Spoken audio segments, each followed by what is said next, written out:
Hey everyone, welcome to Web Solution. In today's video, I'm gonna show you how to clear Honeycam cache. So let's get started. Begin by launching Settings. In the search bar, type in Apps and perform your search.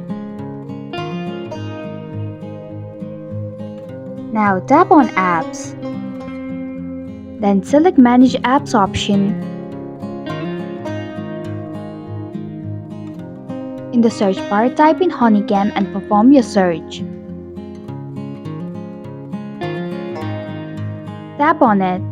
At the bottom of the screen, you'll be able to find Clear Data option. Tap on it. And then tap on Clear Cache option.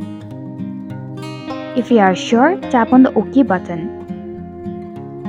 And that's it. Thanks for watching Web Solution. If you like this video, hit the like button and drop a comment with any questions or feedback. If you are new, subscribe and click the bell icon to stay updated on our future videos.